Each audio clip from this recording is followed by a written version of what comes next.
اگلے چند دن شمس پہ بہت باری گزرے تھے. وہ ماہر کا سامنا نہیں کر رہا تھا. جب وہ حلال کو لینے آتا تو وہ کہیں غائب ہو جاتا. سرکار سے رابطہ بھی نہیں ہو رہا تھا. آج جیسے ہی رابطہ ہوا شمس فوراً سے فون لیے گھر سے باہر آ گیا. کیا فائدہ ہوا مجھے اس سب کا سرکار؟ ماہر میرے بہت قریب آ گیا ہے. شمس سڑک کنارے ایک سنگی بینچ پہ بیٹھا ناخوشی سے کہہ رہا تھا. یہی تو تم چاہتے تھے کہ وہ تم لوگوں سے تعلقات درست کر لے. اب کیا مسئلہ ہے شمس؟ سرکار نے اکتا کے پوچھا. مجھے کمپنی میں شراکت داری چاہیے، نہ کہ ماہر کے اپنے گھر میں مداخلت. میں اس کو ہینڈل نہیں کر سکوں گا. چھوٹے بھائی کو جیسے آرام کیا ہے اسے بھی کر لو. وہ تو باپ کی توجہ سے محروم بے وقوف لڑکا ہے. ماہر ایسا نہیں ہے. اسی نے مجھے برسوں پہلے ملازمت سے نکالا تھا. وہ پھر سے میرے پیچھے پڑ گیا ہے. شمس کی حالت کسی ایسے نشئی کے جیسی ہو رہی تھی جسے اپنے نشے کی ڈوز نہ مل رہی ہو. بے چین، مضطرب. سرکار نے ہنکارا بھرا. مجھے کچھ اور بتاؤ اس ماہر کے بارے میں. کیا بتاؤں؟ شمس چڑ گیا. ماں، دادا، دادی سب کا نام تو دے دیا. سارا شجرا ہے تمہارے پاس. اپنے موکلات سے پتہ کروا لو. ان موکلوں کو اتنی عقل ہوتی تو یہ انسان نہ بن جاتے. سرکار نے چھوٹا سا قہقہ لگایا. انسانوں والی بات بتاؤ شمس. ماہر فرید کی سب سے بڑی کمزوری کیا ہے؟ شمس ٹھہر گیا. اس کا دماغ تیزی سے کام کرنے لگا. اس کا غصہ. وہ بہت جلد بھڑک اٹھتا ہے. جب اسے اس کی ماں نے اسے چھوڑا یہ تب سے ہے. بہت خوب. اور اس کی سب سے بڑی طاقت کیا ہے؟ اس کا پیسہ، بلکہ نہیں، اعتبار. اس نے طنز سے ماہر کے الفاظ دہرائے. واللہ ماہر فرید پہ ہر کوئی اعتبار کرتا ہے. یہ ہوئی نا بات. سرکار کی آنکھیں چمکی. اور اگر سب ماہر فرید پہ اعتبار کرنا چھوڑ دیں؟ یہ کیسے ہو سکتا ہے؟ شمس ہکا بکا رہ گیا. ہم اس پہ یہی سے حملہ کریں گے. کچھ عرصے کی بات ہے اور پھر ماہر فرید پہ کوئی اعتبار نہیں کرے گا. بس تم دیکھتے جاؤ. شمس ٹھہر کے سننے لگا. اس کی آنکھیں خوشگوار حیرت سے پھیلتی جا رہی تھی.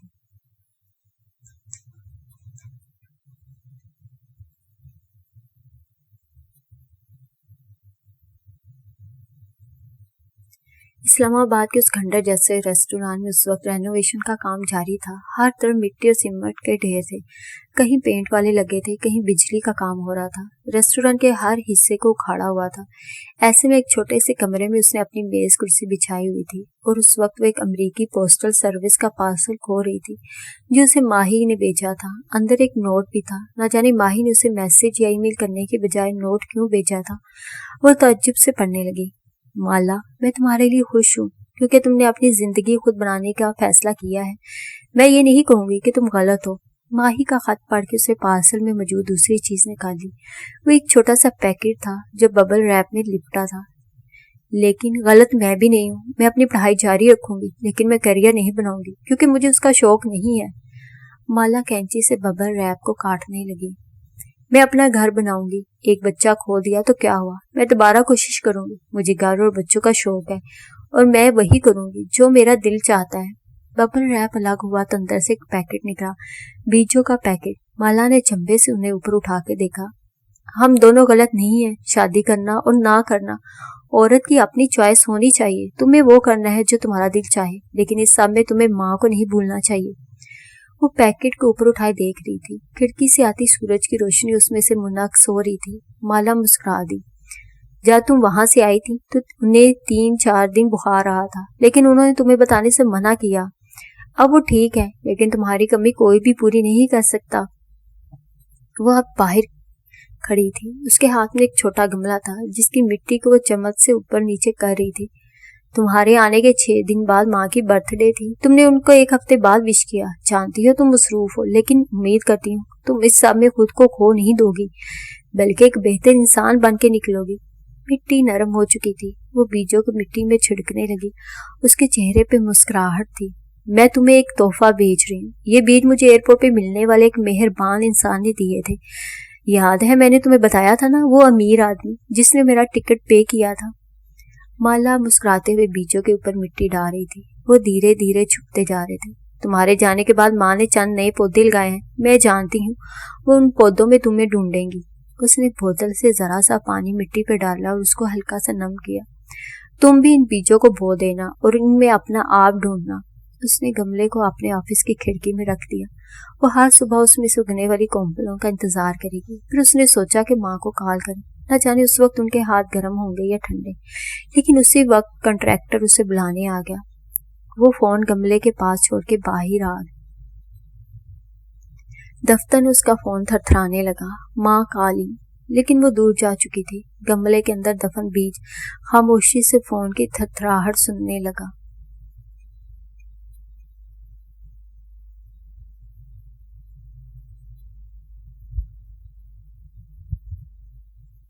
5 سال بعد موجودہ دن۔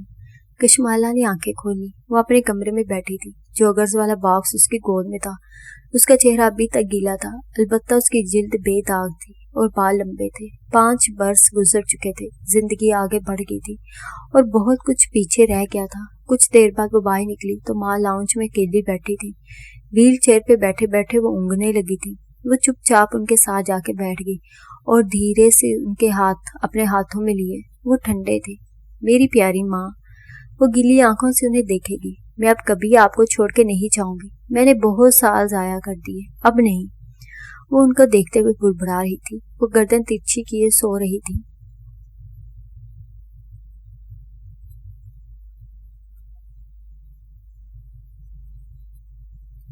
مالک کا لاہور والا اپارٹمنٹ ویسا ہی تھا جیسے وہ چھوڑ کے گیا تھا۔ وہ اس میں داخل ہوا تو اندھیرے نے اس کا استقبال کیا۔ ماہی نے بتی نہیں جلائی۔ چھوٹے چھوٹے قدم اٹھاتا وہ کھڑکی کے سامنے رکھی کرسی تک آیا۔ وہاں سے روشنیوں سے جگمگاتا سارا شہر نظر آتا تھا۔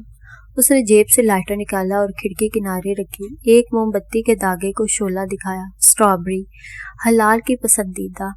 پھر اس نے پیر چھوٹی میز پہ رکھ لی اور ٹیک لگائے باہر دیکھنے لگا۔ کھڑکی کے شیشے پہ اس کا عکس بھی دکھائی دے رہا تھا۔ ہلکی بڑی شیو والا مرد۔ کیا یہ وہی تھا جو 5 برس پہلے ہوتا تھا، یا وہ بدل گیا تھا؟ ہر تبدیلی کی ایک کہانی ہوتی ہے۔